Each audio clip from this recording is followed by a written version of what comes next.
अब जो ताजा है उसमें 2.89 करोड़ नाम कट गए और 12 करोड़ 55 लाख के लगभग बचे।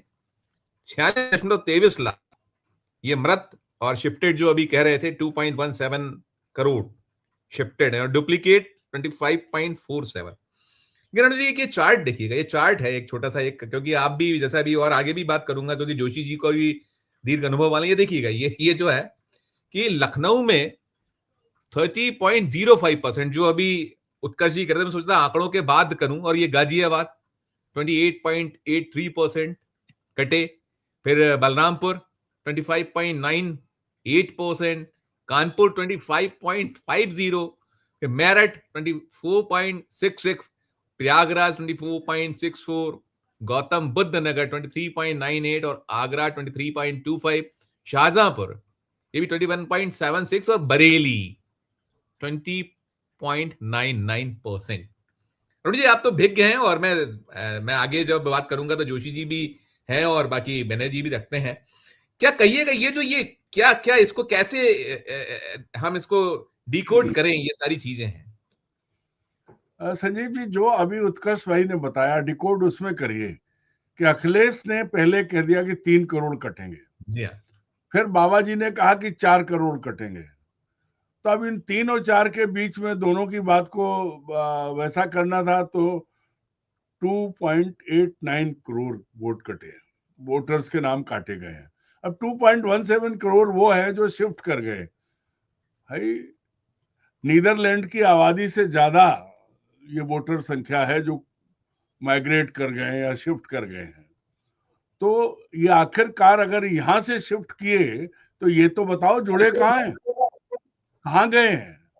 इसकी जानकारी तो अभी तक आई नहीं और ना भी दी भी नहीं जाएगी, क्योंकि अगर 2 करोड़ 17 लाख वोट शिफ्ट हुए हैं तो संजीव जी पहली बात यह है कि ये इतनी बड़ी तादाद में वोट गए कहाँ? क्यों? क्योंकि आबादी कहाँ बढ़ रही है? आबादी लखनऊ में बढ़ रही है, वहां 30% वोट कट गया। आबादी नोएडा में बढ़ रही है, वहां ग्रेटर नोएडा में बढ़ रही है, वहां भी करीब करीब इतना ही वोट कटा है। तब जब जहां बढ़नी चाहिए आबादी वहां वोट कटे हैं। लखनऊ राजधानी है, लोग वहां पहुंचने ज्यादातर रह रहे हैं। कानपुर, ये बड़े शहर हैं। शाहजहांपुर, बरेली, ये मुस्लिम डोमिनेटेड शहर है, सीधे सीधे शब्दों में कहा जाए तो। यहाँ यहाँ के लोग गए तो गए कहाँ पहुंचे लोग? क्योंकि ज्यादातर उत्कर्ष भाई भी जानते हैं कि उत्तर प्रदेश के लोग जो माइग्रेट करके गए वो कानपुर गए, गाजियाबाद गए, नोएडा गए, काम करने के लिए लोग जो गए हैं। तो जब इन जगहों पर वोट कटे हैं, इन जगहों पर 30% तक आपने कम किए, तो ये लोग गए तो गए कहाँ? और वो जो माइग्रेट जिनको 2.17 करोड़ है वो आखिरकार कहाँ है? क्योंकि आपके तो माइग्रेट हुए, मरे नहीं है। मरे तो 46 लाख के आसपास है। ये सबसे बड़ी बात है, ये बताना पड़ेगा। और ये बहुत साफ है, दिख रहा है। मैंने इसी चैनल पे पहले कहा था कि अब नरेंद्र मोदी और मोहन भागवत मिलकर हिंदू राष्ट्र लाने का जो सपना पाले थे वो अब ज्ञानेश कुमार के कर कमलों से पूरा होगा। और ये उसी की तैयारी है कि जिस तरह से वोट उड़ाए जा रहे हैं, जिस तरह से वोट काटे जा रहे हैं, और जो बंगाल में भी करेंगे, फिर उसके बाद जीत लेंगे जैसे बिहार में जीत लिया। और जब एक बार उन राज्यों में उनको 2/3 राज्यों में बहुमत मिल जाएगा तो संविधान संशोधन करना बहुत आसान होगा। और ये उसी की तैयारी है। 3 करोड़ वोट काट दिए जाने की बात थी और 2.89 मतलब कभी बस 3 करोड़ ही है। अखिलेश यादव जोशी तो है नहीं जो उन्होंने अपना आराम से आंकड़ा निकाल दिया, देख के अपना कैलकुलेट करके। बाबा जी और आगे गए थे। तो सबसे बड़ी चीज ये है कि जो कुछ हो रहा है, हम सब चिल्ला रहे हैं, हम सब बात कर रहे हैं, लेकिन ज्ञानेश कुमार जो उन्हें टास्क दिया गया है, जो एजेंडा उन्हें दिया गया है, वो पूरा कर रहे हैं और डंके की चोट पे कर रहे हैं। जो जिले आपने बताए, बरेली का डोमिनेशन क्या दंगा हुआ था वहां, लखनऊ, कानपुर, शाहजहांपुर, ये सब वो जगह मेरठ हैं। मेरठ मेरठ मेरठ सबसे बड़ा है। और ग्रेटर नोएडा में भी बहुत बड़ी आबादी जो है अल्पसंख्यकों की। तो ये उन जगहों पर अब ये अभी हमें तो आपको पता नहीं लगेगा कि किसके कितने वोट कटे हैं। ये तो बाद के आंकड़ों में पता भी लगेगा जब वोटर लिस्ट पब्लिश हो जाएंगी, उसके बाद लोग आएंगे सामने। लेकिन पहले दाव में हर 5वां वोट कट गया है। हर और पांचवा यहाँ लखनऊ में 10 में से 3 वोट गायब हो गए, 7 रह गए। उत्कर्ष जी का होगा कि नहीं होगा ये भी देखना पड़ेगा कि इनका वोट रहने दिया कि नहीं रहने दिया। तो ये जो चीज है, मेरा भी मेरे गांव में वोट था, मुझे भी पता करना होगा कि मेरा वोट बचा कि नहीं बचा, क्योंकि एसआईआर में हम शामिल हुए थे और हमने सारी कार्रवाई करवाई थी। तो ये जो चीज है संजीव जी, संक्षेप में कहें तो निष्कर्ष ये है कि जो एजेंडा मोहन भागवत जी ने तय किया और जिसको पूरा मोदी जी कर रहे हैं, इस वजह से उनके हर नखरे सहे जा रहे हैं, उनकी मनमानी सिर्फ इसलिए सही जा रही है संघ द्वारा कि वो काम कर रहे हैं जो कोई नहीं कर पाया। और वही बात है, गोविंदाचार्य ने अटल जी को मुखौटा कहा था, संघ का असली चेहरा नरेंद्र मोदी हैं, और दोनों मिलके वो काम कर रहे हैं। अब इसमें आप ज्ञानेश कुमार को, वो एक टूल है, असली एजेंडा किसका है। और ये सबसे बड़ी जगह, मतलब एक देश की आबादी से ज्यादा वोट एक राज्य में काट दिए गए, ये अपने आप में बहुत बड़ी बात है। और अगर आप बताओ तो शिफ्ट होके गए कहाँ, क्योंकि ज्यादातर दिल्ली के आसपास की आबादी संजीव जी जो माइग्रेट हो रही है वो ग्रेटर नोएडा जा रही है, या लखनऊ जा रहे हैं, कानपुर जा रहे हैं। ये उत्कर्ष भाई भी बताएंगे चारों तरफ से, क्योंकि इंडस्ट्री कानपुर में है। दोबारा एक बार और लौटो, एक टिप्पणी आप करिए। ये चीज साफ होनी चाहिए। किया तो कुल मिला के ये जो हम कहीं से कहीं तक जो हो गया 56 तो इंच तो कब से खत्म हो गया, लेकिन फिर भी हमारी जो अस्मिता 140 करोड़ हिंदुस्तानी भारतीय, कुछ नहीं, खत्म। संजीव जी, जो जोशी जी ने कहा, मैं उससे थोड़ा असहमत हूं। जोशी जी ने मौसेरे भाई कहा, मैं कहता हूं नहीं, ट्रंप और मोदी के बीच ननद भौजाई का रिश्ता है। वो मैं समझाता हूं उस बात को। देखो क्या होता है कि जब ननद जो है भौजाई को टाइट करती है, घर में उसका राज होता है, तो ट्रंप जो है पूरी दुनिया में अपना खेल कर रहे हैं।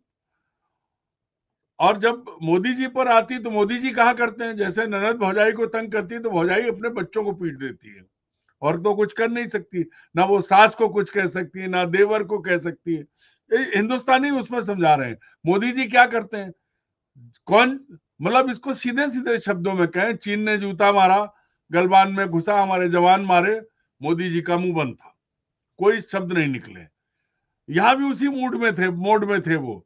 अब ट्रंप लगातार बेइज्जत कर रहे हैं। 65 बार उन्होंने कहा कि हमने युद्ध रुकवाया, जवान नहीं है। उसके बदले में क्या आ गया, एसआईआर आ गया। उसके बदले में क्या आ गया, बिहार में आ गया।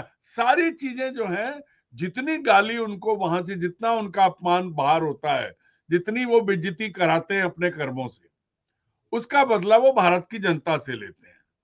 कश्मीर से कन्याकुमारी तक वो यही कर रहे हैं। अन्यथा आप बताइए, जो बात आई थी, जोशी जी ने कहा बेड़ियां लगा के भेजे गए। मोदी अमेरिका में थे जब हमारे देश के वो लोग जो गलत ढंग से अमेरिका पहुंचे, उनको हवाई जहाज में बेड़ियां लगा के भेजा गया, बच्चे बूढ़े जवान सबको। मोदी के मुंह से एक शब्द नहीं निकला। उसके बाद ट्रंप ने ये कहना शुरू किया कि हमारी वजह से युद्ध रुका, ऐलान पहले उन्होंने किया, लेकिन मोदी के मुंह से एक शब्द नहीं निकला। मैं कहता हूं कि बेहद कायर, जिसको कहते हैं निकृष्ट कोटि का कायर, वो उस श्रेणी में आते हैं हमारे देश के प्रधानमंत्री, जो देश की अपने लोगों से, हिंदू मुसलमान सिख ईसाई भारत के नागरिक हैं, आप सबके प्रधानमंत्री हो। आप चल पड़े सबके नाम कटवाने के लिए। आपने एसआईआर की जब बात कर रहे थे तो अयोध्या, मथुरा, काशी, इलाहाबाद, गोरखपुर, ये जो धार्मिक शहर कहे जाते हैं ना, सबसे ज्यादा वोट कटे। फिर मुसलमानों के शहर, सब लिस्ट आ चुकी है कि कहाँ कितने काटे हैं। आप बदला किससे ले रहे हो? अगर आप में दम है, आप, ट्रंप तो जो है गोली खा चुका है, उसके कान के बगल से निकल गई, उसके बाद भी वो दमदारी से जो उसे करना है कर रहा है। ये अलग बात है कि अमेरिका के लोग उसको सफल नहीं होने दे रहे हैं। और उसका सबसे बड़ा नमूना जो है न्यूयॉर्क का युवा मेयर जोहरान ममदानी है। लेकिन यहाँ क्या है, यहाँ तो मानने को ही तैयार नहीं है। यहाँ सारी संस्थाएं, दुर्भाग्य ये है अमेरिका की संस्थाएं अभी खड़ी हैं, लोग वहां खड़े हैं, विपक्ष के लोग वहां खड़े हैं। सारी बातें जो हैं, जो अभी वेनेजुएला में अमेरिका के हस्तक्षेप के बाद जो बातें वहां के लोगों ने कही हैं, वो दुनिया में और कहीं नहीं कही गई। तो वहां के लोग सीधे खड़े हैं। लेकिन नरेंद्र मोदी क्या कर रहे हैं? नरेंद्र मोदी अपने देश के लोगों को, आपको याद पता है कि मणिपुर में फिर से विस्फोट शुरू हो गए हैं, लेकिन मोदी जी नहीं बोलेंगे। हर जगह हर तरफ ये छोटी छोटी चीजों पे तकलीफ है। इंदौर में 18 लोग मर चुके हैं अब तक, मोदी जी को नहीं समझ। तो भारत में लोग मरे कटे कुछ भी हो, उनका 56 इंच का सीना वैसा ही बना रहेगा, वो सब वही करते रहेंगे। दुनिया भर से लोग पिट के आ जाएं। चीन ने अरुणाचल प्रदेश की लड़की को रोक लिया, 18 घंटे परेशान किया, कोई डायलॉग नहीं। और अभी जिनको आपने दोस्त कहा, जिनके पैरों में आप जाके गिरे, उन्होंने आपको पल पल पे बेइज्जत किया है।